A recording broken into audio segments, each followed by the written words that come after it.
오늘은 7년 대환란 동안 이스라엘은 어떻게 되는가 그렇습니다. 7년 대환란 동안 이스라엘은 어떻게 되죠? 3분의 2는 죽고 3분의 1은 살아남아요. 7년 대환란 때 3분의 2는 죽는다 이거예요. 3분의 1은 살아남아 가지고 그럼 어떻게 됩니까? 3분의 1은 천년왕국 그 피난처로 광야에 하나님께서 예비한 피난처에 가가지고 그래서 그 3년 6개월 정도 거기서 양육을 받으면서 나와가지고 천연왕국을 들어가는 거예요. 그러니까 그러니까 7년 단란 때 구원받는 이스라엘 수를 얘기하는 거예요. 자, 우리가 성경에 대해서 보겠습니다.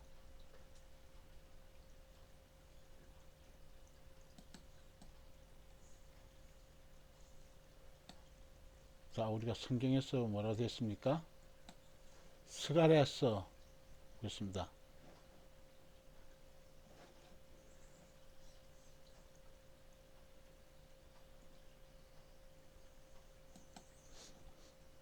스가랴서 13장인가? 여기 됐죠?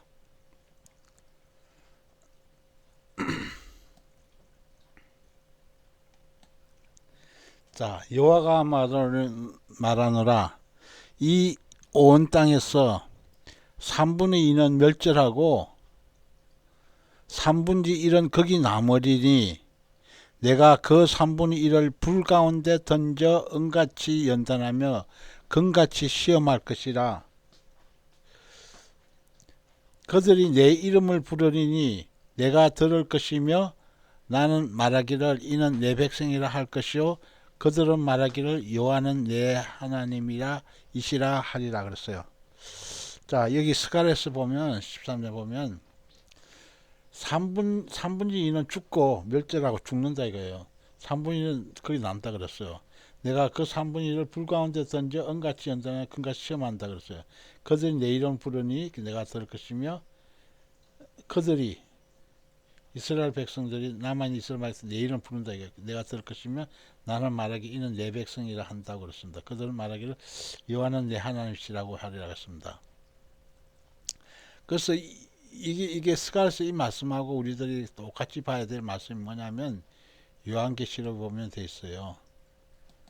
요한계시록 12장이죠.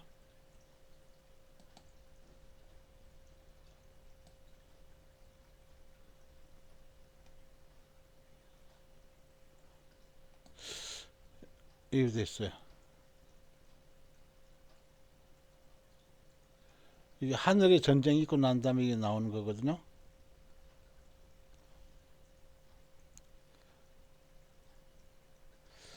용이 자기가 땅으로 내어 쫓긴 것을 보고 남자를 낳은 여자를 핍박하는지라 그랬어요.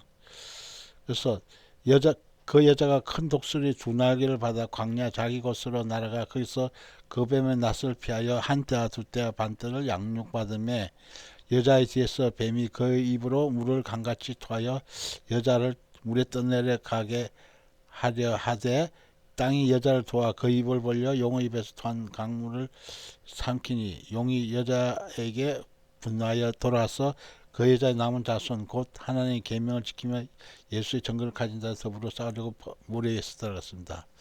그래서 여기서 보게 되면 광야 자기 곳으로 날아갔다 이거예요. 광야 자기 곳으로 날아가지고 거기서 그 뱀의 낯을 피하여 한 때와 두 때와 반 때라고 했어요. 한 때와 두 때 반 때면 1년, 2년, 반년이라 이거예요. 그래서 3년 반이에요. 3년 반. 그 광야 자기 곳으로 날아가지고 그 피난처죠. 날아가지고 그 뱀 낯을 피해서 한때도 3년 반을 양육한다 그랬어요. 그래서 바로 후 3년 반에 이 사건이 나타나는 거예요. 여자가 그 광야 자기곳으로 가가지고 한자 숫자 반때 3년 반을 후 3년 반을 양육받아 가지고 나온다는 거예요.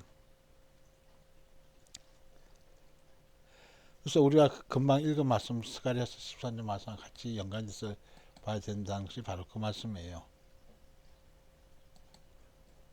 자, 그리스도의 심판대 앞에서는 책들이 있는가 그랬어요.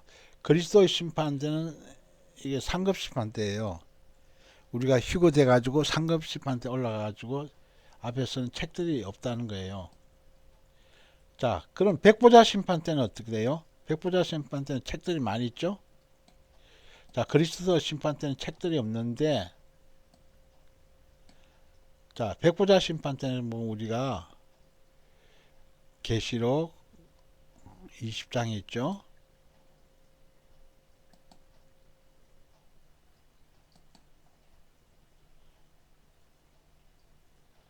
자, 계시록 20장에 보면 되어 있어요.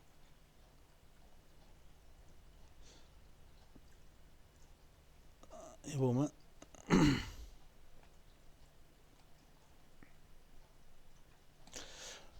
20장 12절 이하서 보면 또 내가 보니 죽은 자들이 물은 대손하고 그 보좌 앞에 섰는데 책들이 펴있고 또 다른 책이 펴졌으니 곧 생명책이라 죽은 자들이 자기 행위를 따라 책들에 기록된 대로 심판을 받으니 바다가 그 가운데서 죽은 자들을 내어주고 또 사망과 음부도 그 가운데서 죽은 자들을 내어주매 각 사람이 자기 행위대로 심판을 받고 사망과 음부도 불못에 던지우니 이것이 둘째 사망 곧 불못이라 그랬어요.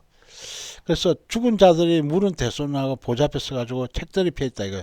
이때 책들이라는 것은 바로 행위록책을 얘기하고요. 행위록 책들을 얘기한다 이거예요. 바로 김진수 게시글에 것이 뭐라고 그러냐면 생명록이라 그래. 생명록이라 그러고 또 농명책이라 그렇게 얘기하고 있어요. 또 다른 책이 이 다른 책은 뭐냐면 생명책이에요. 그죠? 생명책과 책들이 펴있다 이거요. 이때 생명책은 바로 예수님을 그 영접해가지고 구원을 받은지 그 나타나는 책이죠. 생명책. 그리고 이 책은 바로 행위록 책이라는 것은 죽은 자들이 자기 행위를 따라 책들에 기록된 데서 심판을 받는다는 것입니다. 그래서 바다나 사망과 음부도 죽은 자를 내어주고 각 사람이 자기 행위대로 심판받는다 그랬어요. 그래서 그 백보자 심판 때는 바로 이러한 책들이 많다는 거예요. 행위록 책들이 많죠. 그런데 그리스도 심판 때에서는 책들이 없다는 거 해놨어요. 스바의 남방 여왕은 이 세대 사람을 왜 정죄를 하였는가?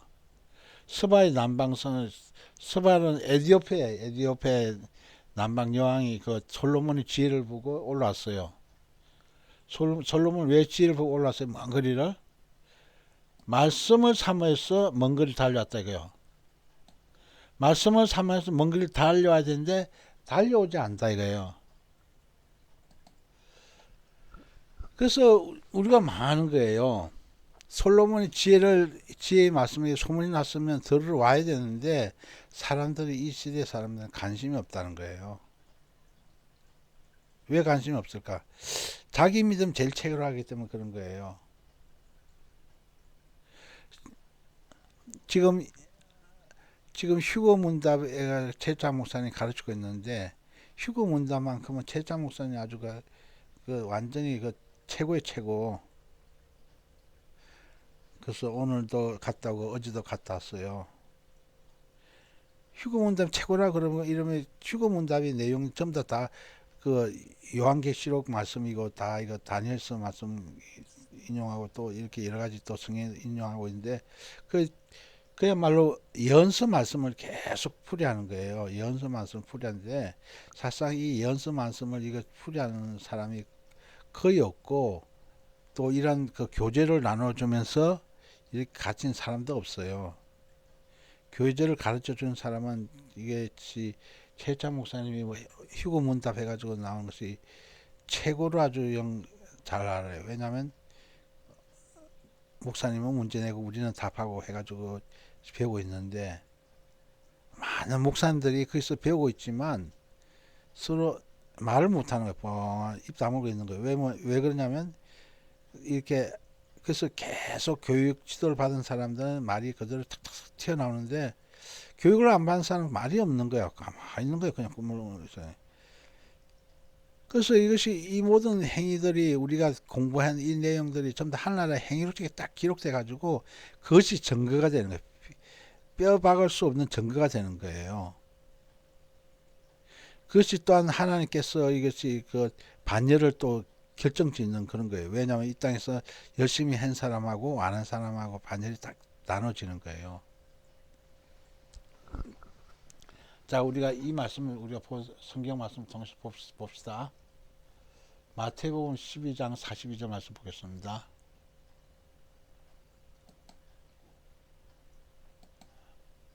마태복음 12장 42절이라 그랬죠? 자, 이게 있죠? 심판 때 남방 여왕이 일어나 이 세대 사람을 정죄하리니 이는 그가 솔로몬의 지혜로운 말을 들으려고 땅끝에서 왔음이니라. 언니와 솔로몬보다 더 큰 이가 여기 있네. 솔로몬보다 더 큰 이가 누구죠? 주님이죠. 자, 심판 때 남방 여왕이 시바 여왕이죠. 남방 시바 여왕이 와가지고 에디오피아 여왕이에요. 이 세대 사람은 정죄한다는 것입니다. 왜? 이 세대 사람들이 그 지혜로운 말을 들으려고 하지 않으니까 솔로몬 지혜로운 말을 들어야 되는데 즉 예수님께서 하신 말씀을 들어야 되는데 안 듣는다 이거예요. 믿음은 들음에서 나오면 들으면 그리스도의 말씀에 이남이라 그랬는데 우리가 이 믿음이 휴거 믿음이 생기려면 휴거 말씀을 계속 들어야 되는 거예요. 휴거 말씀을 계속 들어야 되는데 휴거 말씀을 다들 듣기를 싫어한다 이거예요. 어? 상대편을 다 그냥 업신여기면서 그냥 이렇게 에이 저 사람 무슨 실력이 사람도 다 이렇게 생각하는 거야. 아유 저 사람 뭐 별거 아니냐 이렇게 생각하는 거예요. 아무리 얘기해줘도 그들이 딱 느낀 사실이 뭐냐면 딱 막상 이렇게 내가 참 이렇게 상대편에게 이래서 공고 이렇게 충고를 해주면 사람들이 딱 듣고 이렇게 되는데 그래 한마음 되는데 절대로 다들 안 듣는 거예요. 그 다들 바쁘다 뭐 어디 일 많다 뭐 다 핑계 대는 거예요. 그래서 이것이 뭐냐면 이 마지막 때라는 것이 우리가 이 마지막 때는 우리가 휴거보 말씀을 계속 들어야 돼. 계속 들어가지고 농축돼 가지고 이 말이 튀어나오는 거예요. 그래서 이게 에디오피아하고 그거 바로 이스라엘 얼마나 거리가 멀어요.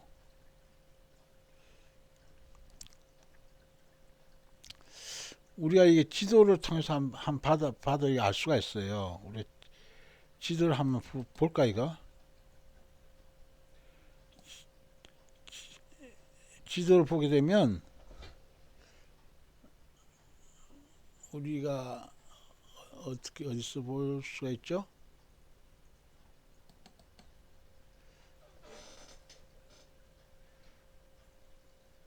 자, 여기서 보면 에디오피아가 여기에요. 이집트가 여기면 수단 밑에 그 에디오피아 여기 시바 왕이 여기서 있던 사람이에요. 여기 있었는데 이렇게 올라가지고 예루살렘에 왔다. 예루살렘 솔로몬이 지혜롭다는 말 듣고 이렇게 먼 길을 온 거예요. 지혜로운 말을 들으려고 왔는데 지금 이 마지막 때에 사람들은 아무리 얘기해줘도 그냥 그 중요성을 깨닫지 못해 이상하게. 왜냐하면 우리가 이 마지막 때는 이거 좀 다 여호수아 구약 시대 보면 모세의 뒤를 이어가지고 여호수아가 갈렙이 이렇게 지도자 돼서 이렇게 적각 꾸려는 가나안 땅에 들어갔어요. 그러면 모세와 여호수아가 바로 지도자급이면 이 지도자 말 잘 들어야 되는 거예요. 그럴 때 우리가 한 일치로 돼가지고 이스라엘 백성 군대들이 적각 꾸려는 땅에 들어간 것처럼 우리가 휴거될 수 있다는 거예요. 그래서 이게 자기 생명과 관계된 문제인데도 사람들이 그래서 못 깨닫는 거예요. 알지를 못하는 거예요. 그래서 이 얼마나 먼 거리에 에디오피아가 이렇게 먼 거리를 이렇게 두고서 이렇게 올라왔는데 그 이스라엘 그 땅에 올랐다 이게 구스 돼 있죠? 여기 구스라고 돼 있죠? 구스 에디오피아 이게 이스라엘까 여기 올랐다 이거예요. 자, 이돼 있죠? 에디오피아가 여기 이스라엘 먼 거리예요. 얼마나 먼지 몰라요. 근데 이것을 솔로몬 지혜로운 말을 듣기 위해서 올랐다는 거예요. 그죠? 또 있어요. 우리가 또 누가복음 11장 31절에도 또 똑같은 말씀이 되어 있어요. 한번 찾아보겠습니다. 누가복음 11장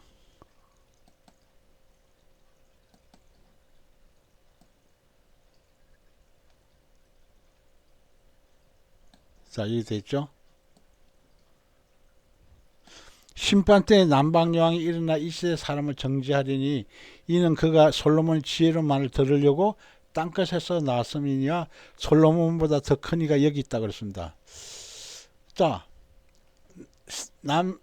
저기 에티오피아 그 시바 여왕이 솔로몬의 지혜로운 말을 들으려고 왔다는 거예요. 솔로몬 지혜로운 말을 들으려고 왔다는 거예요. 그래서 우리가 살고 있는 시대 중에서 솔로몬 같이 지혜로운 말을 하는 사람이 누구냐면 아가페 무형교회 담임 목사님이에요. 예? 그만큼 그 사람만큼 그 휴거복음의 예언서, 요한계시록 말씀이라든지 다니엘서 말씀이라든지 이렇게 그렇게 지혜롭게 얘기하는 사람 못 봤어요. 내가 만난 사람 중에서. 그래서 내가 들으려고 이렇게 수요일도 가고 목요일도 가는 거예요. 왜냐하면 가서 이거 듣고 계속 그것이 예언서 말씀 이런 것이 지금도 휴거문답 이지문자 하고 있는데 이것이 바로 그 최자 목사님 만드신 거죠. 만드신 것이 하고 있는데 앞에 무연기에서 이렇게 마라나타 선교회에서 내보내고 있는데 그래서 지금 솔로몬의 지혜로운 말을 다른 말 얘기하면 지금 이 마지막 때 휴거 눈앞에 둔 시기 때 휴거 보고 말씀을 가장 잘 전한 사람 누구냐면 바로 아가페 무형교회 목사님이에요.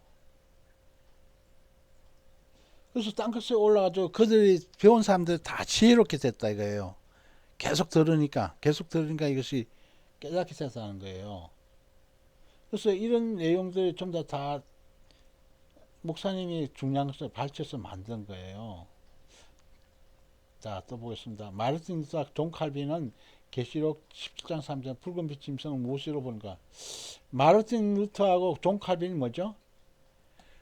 그거 바로 개신교 바로 나왔잖아요. 그 마르틴 루터가 바로 신부인데 95개 조항을 이렇게 반박문을 내걸고 카톨릭에 대해서 바로 교황의 그 아주 그 그릇된 것을 반박하고 나왔잖아요. 존 칼빈도 마찬가지. 장로교 창시자죠. 이 마르틴 루터 뭐죠? 루터교 창시자죠. 그래서 나온 거예요. 그래서 이때 요한계시록에 붉은 짐승 뭐로 봤냐면 바티칸 교황청과 교황으로 봤어요. 교황으로 본 거예요. 짐승, 적그리스도라 이거요. 그러니까 마르틴 루터와 존 칼빈은 적그리스도를 교황으로 본 거예요. 교황청에 있는 교황. 그러니까 개신교의 시작이죠. 우리 중세 시대 때 바로 마르틴 루터와 존 칼빈들이 다 이거 박치고 나온 거예요. 자, 휴거 사건 후 무엇을 고집한 죄로 목배임을 당하는가? 휴거 사건 후에는 목배임을 당한다 이거예요. 누가? 휴거되지 못하고 이 땅에 남은 사람들, 즉 환란 성도들이 다 목배임을 당하는 거예요. 왜? 예수 외에는 구원이 없다.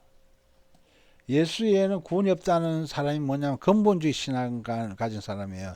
그래서 근본주의 신앙 가진 사람들 전부 다들 이게 7년 달란 때 되면 나의 적들이라 해가지고 우리 적이라 해가지고 전부 다 목배임을 당해 전부 다 죽게 만들어요. 그들이 배교하면 살 수는 있지만 예수님 때문에 배교 못하면 다 죽는다 이거예요. 그래서 끔찍한 그 살상이 나타나는 시대가 바로 7년 단란 시대라 이거예요.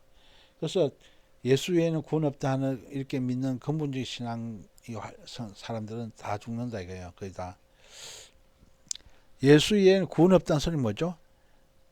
그러니까 초림복음만 믿는 사람들을 얘기하는 거예요. 한마디로 예수님 십자가 달리신 초림복음 믿는 사람들의 재림에 관심이 없던 사람이 이때 돼서 전부 다 7년 단대 남아서 다 죽는다 이 뜻이에요. 자, 재림신앙 휴거복음을 혐오하는 교회당은 어떤 교회인가? 재림신앙 휴거복음을 혐오하는 교회당이라고 했어요. 예배당이라 이거요. 우리 한국교회는 거의 다 재림신앙 휴거복음을 다 혐오하고 있어요. 자, 재림신앙 휴거 얘기하면 휴자만 얘기해도 지금 이단이라 다 그러거든요. 그래서 우리 한국교회들은 다 전부 다 구원을 받으면 그들이 나고 저 변두리 가는 그 구원 운동하고 있는 거예요 지금. 재림에 관심 없는 교회들은 좀 다 근본주의 신앙이라서 다 전부 다 남아요. 휴거에 관심을 갖고 열심히 붙잡아야 되는 거예요. 열심히 붙잡아야 휴거 구원이라 받아서 백성 반열이라도 가는 거예요. 그래서 휴거복음을 혐오하는 예배당은 뭐라고 얘기했냐면 무생물 인간들이 모인 단체라고 했어요. 무생물 뭐죠? 생물이 아니다 이거야. 그러니까 우리 예수 믿는 사람들은 신랑 예수님 오시기를 간절히 고대하고 기다리는 것이 참 신앙인데 이것이 전혀 없다 이거예요. 왜냐하면 휴거에 관심이 없으니까. 그래서 무생물 인간들이라고 표현한 거예요. 예수님 오시는 것이 다 싫어하는 사람들이죠. 자, 예수님 오시는 것이 다 싫어하는 사람들이 다 무생물 인간들이라고 해놨어요. 이들이 모인 단체가 바로 예배당이라는 것입니다. 재림신앙 휴거복음을 혐오하는 단체라는 거죠. 무엇에 따라 형벌 심판하고 상급 심판하는가? 행위록 책에 기록된 대로 심판한다 그랬어요. 조금 전에 읽었다시피 각 사람 행위록 책에 그거 봐가지고 그 사람의 각자의 행위에 따라서 심판받는다 그랬어요. 이게 백보자 심판대죠. 백보자 심판대 그렇다는 것입니다. 이거 바로 그 행위가 나쁘면 형벌 심판 받고 행위가 좋으면 상급 심판 받는다는 거죠. 자, 누구도 유황불못에 들어간 영혼이 왜 없는가? 자, 지금 아직 유황불못에 들어간 영혼이 하나도 없어요. 왜 그러냐면 백보자 심판이 안 끝났기 때문에. 백보자 심판이 안 끝났기 때문에 유황불못에 드는 사람이 없는 거예요. 자, 백보자 심판 언제 받죠? 언제 받을까요?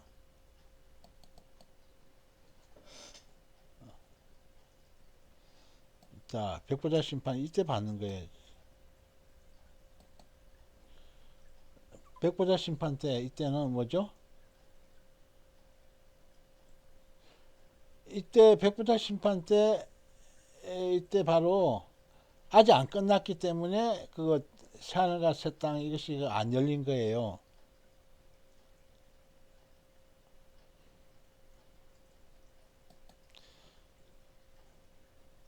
자, 유황불못에 들어가지 않았다 이거예요. 백보자 심판 후에 유황불못으로 들어가는 거예요. 예? 백보자 심판 후에 유황불못으로 들어가는데 아직 백보자 심판이 안 열렸기 때문에 유황불못이 없는 거예요. 자, 이해가 되시겠죠?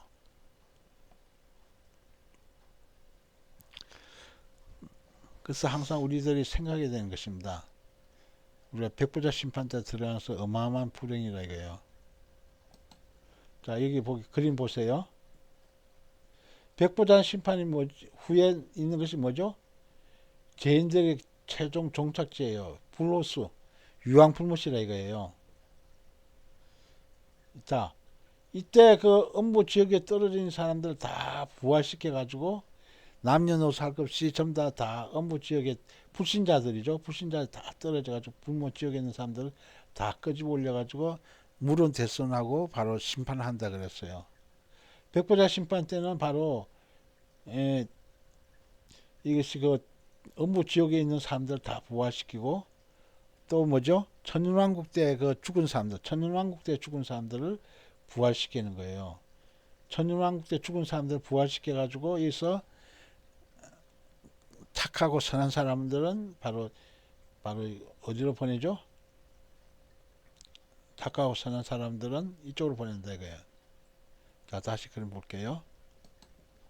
자, 착하고 선한 사람들은, 성도들은 새하늘과 새 땅으로 보내고, 백보자 심판대 불신자들은 전부 다 유황 불못으로 떨어지는 거예요. 그래서 유황 불못으로 떨어진 그림이 아까 조금 전에 봤죠? 바로 이거예요. 여기에 떨어지는 거예요, 여기. 그래서 그 행위록 책에 악하고 그 나쁜 결과를 받은 사람들이죠. 그런 사람들은 무조건 다 되는 거예요. 여기서 떨어지는 것이 뭐라고 그래요? 유황불못이 떨어지는 것이 둘째 사망이에요. 둘째 사망이라는 거예요. 그래서 백보자 심판이 아직도 안 됐기 때문에 이 유황불못이 아직 열리지 않은 거예요. 그래서 한 사람도 들어가는 사람이 없다는 거예요. 성만찬의 잔을 들고 포도주를 마실 때마다 주님께 무엇을 합니까? 성만찬 때 예수님의 살과 피를 먹죠. 예수님의 살은 바로 말씀을 얘기하고 예수님 피는 뭐라고 그랬어요? 예수님의 사랑이라 그랬어요. 예수 그리스도의 사랑이라 그랬죠. 그래서 궁극적 목적이 뭐냐? 성만찬의 궁극적 목적은 뭐냐면 예수 그리스도 프로제에 혼인세약 하는 것이라 그랬어요. 우리가 각 교회들마다 지금 하고 있어요. 각 교회들마다 성찬식 하고 있죠. 성찬식 그림이죠. 자, 예수님의 살과 피를 기념해 가지고 포도주와 바로 예수님의 떡빵 조각을 먹고 있죠. 그래서 바로 성만찬을 집례하시는 목사님이죠.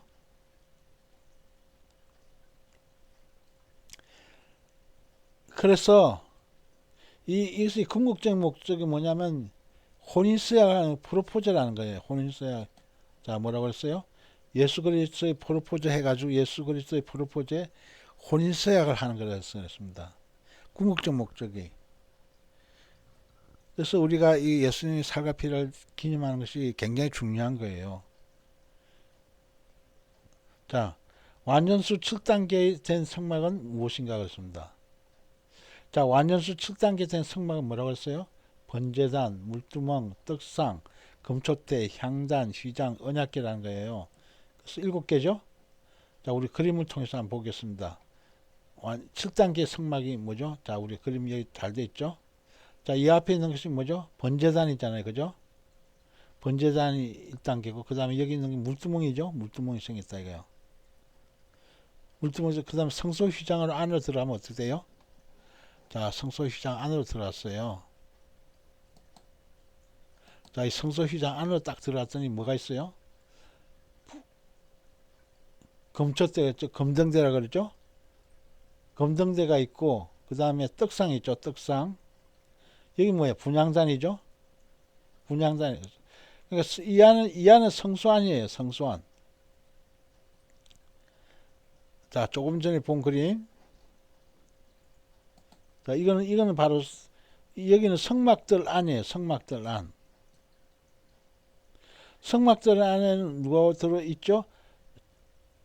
바로 제사장들과 레인들과 바로 그 이스라엘 백성들이 자기 죄 때문에 가져온 그 양이나 염소가 있죠?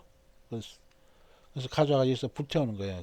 그들 내 죄 대신에 바로 양이나 염소를 죄를 전가시켜 가지고 불태워 가지고 자기 죄 없이 받는 거예요. 구약시대 제사죠.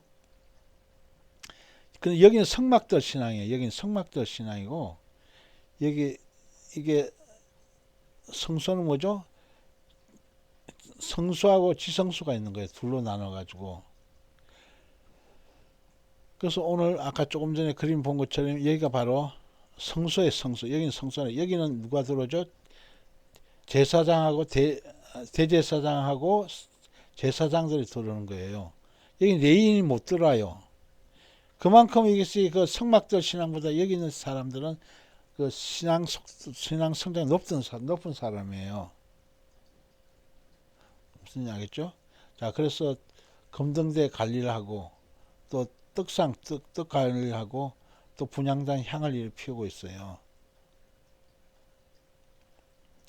자, 그리고 마지막 지성소는 어때요? 지성소 그림은? 자, 지성소 그림 한번 볼까요?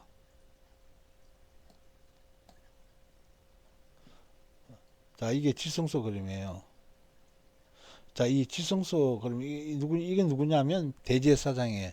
대제사장이 평상시 복을 벗고 이렇게 흰 옷만 입고 들어오는 거예요. 레위기 16장에 보면 돼 있어요. 그래서 바로 성막들에서 바로 번제단에서 어린 양의 피를 가져왔고 예수님 보일 피를 상징하고 있죠. 그리고 성소에서 가져온 게 뭐예요? 분향단, 향을 가져온 거예요. 피우는 거예요. 그래서 여기 바로 성소하고 지성소 사이에 있는 것이 이것이 뭐죠? 그룹이 수놓아진 그룹이 뭐죠? 지성소 휘장이에요. 지성소 휘장인 거예요. 그리고 지성소 안에 뭐가 있어요? 바로 언약궤가 있잖아요. 법궤, 정거궤라고 하나님의 궤라고 그러고 여러 가지 표현하는 게 정거궤. 이게 하나님 상징하잖아요. 그래서 여기다 피를 7번 뿌리고 동편에도 뿌리고 해가지고 자기 앞에 뿌리고 해가지고 이렇게 하는 거예요. 죄를 속하는 거예요. 바로 이거는 속죄일 그림이에요. 속죄일. 자, 우리가 금방 배웠죠? 일곱 단계에 대한 성막은 범죄당, 물두멍, 떡상, 금촛대, 향단, 휘장, 언약궤 다 배웠습니다. 자, 주 예수께 받은 사명이 무엇입니까? 은혜의 복음 전가하는 거. 이게 초림 때는 은혜의 복음 전가하는 거예요. 초림 때는 다 사도들이 은혜의 복음을 전가했어요. 그리고 휴거복음 전가하는 거라 이거예요. 휴거복음 뭐죠? 마지막 때 전가하는 게 휴거복음이에요. 그렇다고 이게 초림 때 그 사도들이 은혜의 복음만 전하는 게 아니죠. 성경에 보면 좀 다 또 휴거 말씀, 그 재림에 관한 말씀들이 많이 나오고 있죠.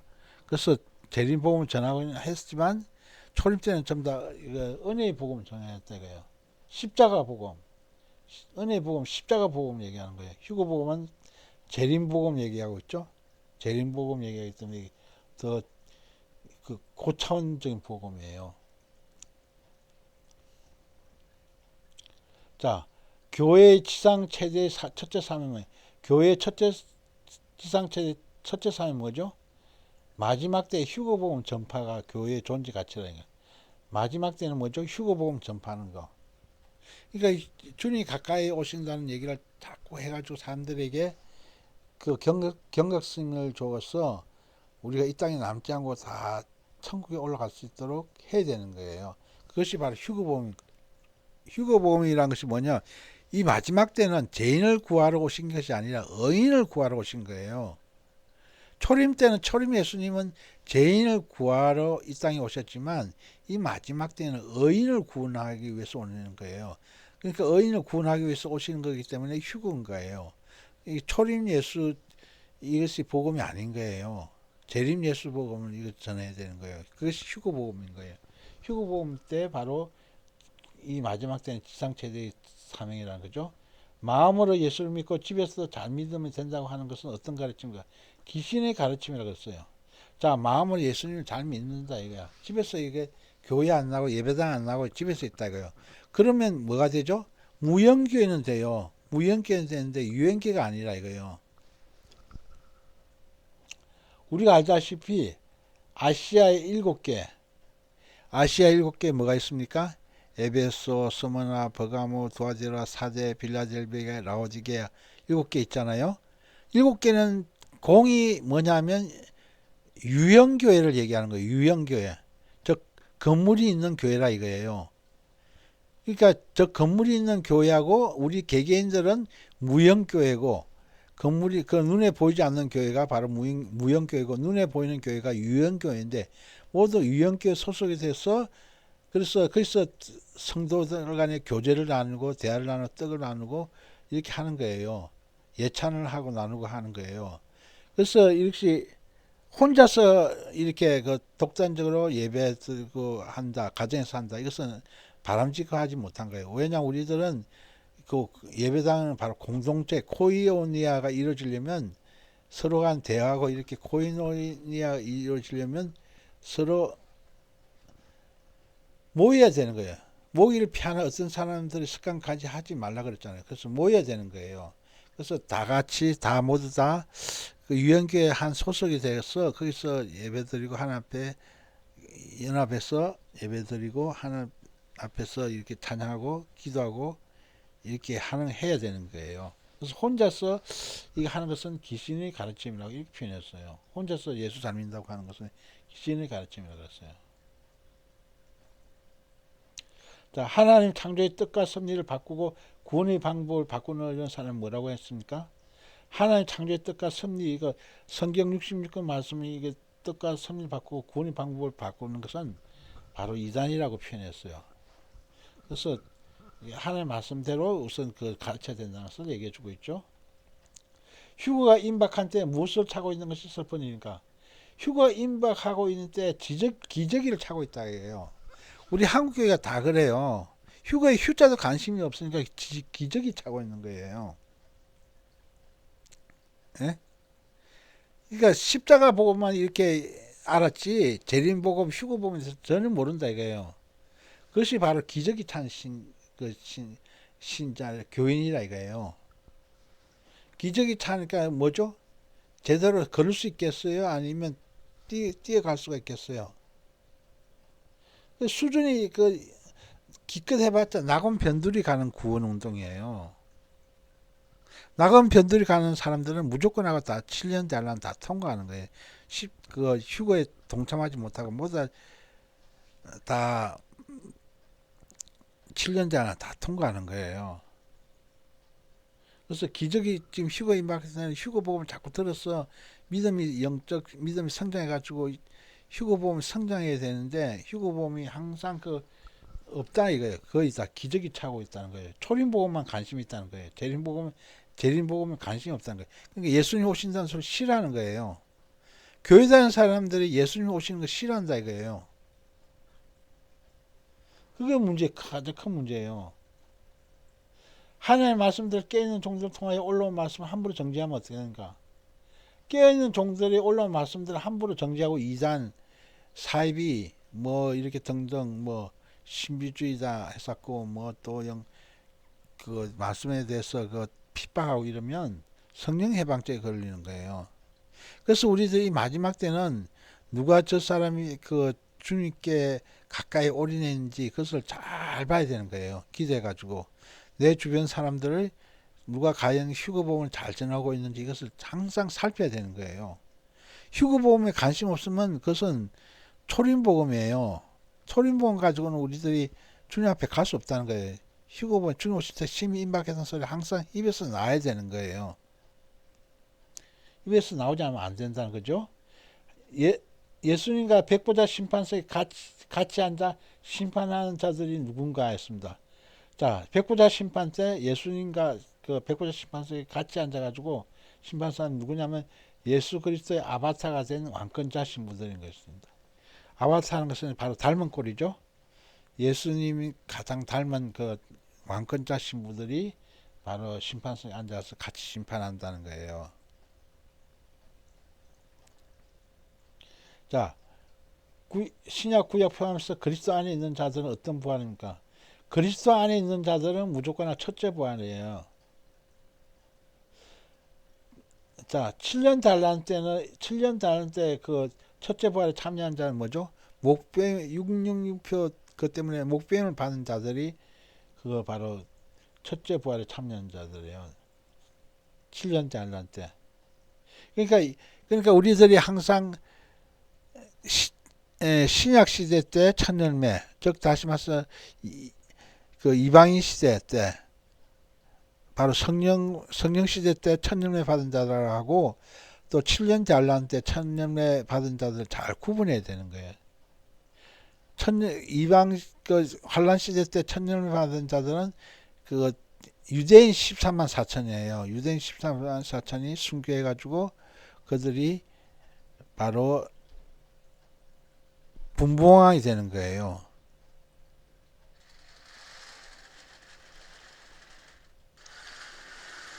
자, 고린도전서 14장 19절 말씀 보겠어요.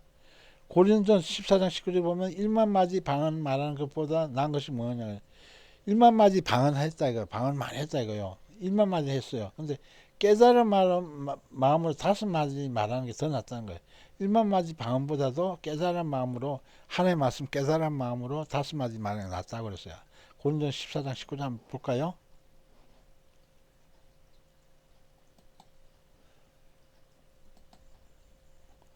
고린도전서 14장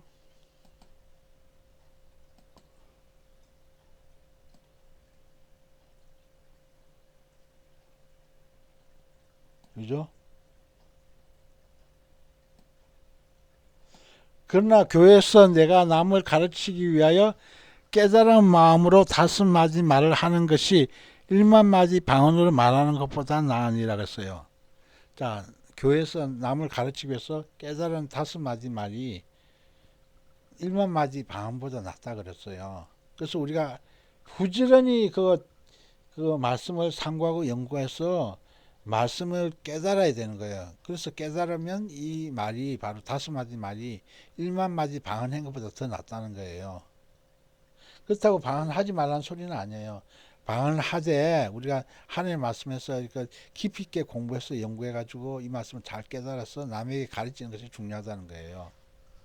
다섯 마디 말이 바로 일만 마디 방언보다 더 낫다는 거죠.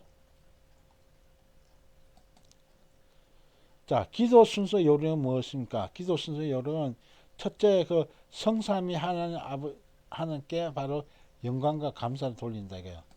하나님 아버지 감사합니다 하면서 항상 우리들이 그 영광을 먼저 성삼위 하나님께 돌리고 있죠. 그 다음에 내가 하고 싶은 기도를 하는 거예요. 나를 위한 기도. 그리고 좀 마지막 끝에는 다시 하나님께 영광을 돌리면서 예수님 이름으로 기도합니다 하면서 이것이 바로 신랑 되신 예수님의 이름으로 기도합니다. 이렇게 예수 그리스도 이름으로 기도합니다. 이렇게 기도해야 된다는 것이죠. 마지막 끝마무리는 다시 하나님께 영광을 돌리면서. 그래서 우리가 각자 기도를 많이 하고 있죠. 그래서 바로 여기 입각해가지고 성삼위 하나님께 먼저 하나님께 그 감사와 영광 돌리고 이렇게 나를 위한 기도하고 그 다음에 하나님께 영광을 돌리는 기도를 잘 하고 있죠. 각자가. 그래서 오늘 이 말씀을 통해서 우리들이 깨달아야 될 사실은 항상 우리가 주님 앞에서 항상 갈 때는 깨달은 다섯 마디 말이 바로 일만 마디 방언보다 낫다고 했기 때문에 우리가 휴거보 말씀을 깊이 있게 상고하고 연구하고 깨달아서 하나님께서 하시는 일이 뭔지 항상 그것을 깨달아서 우리가 주님 앞에서 바로 설 수 있기를 간절히 바라면서 이 말씀 전했습니다. 기도하겠습니다.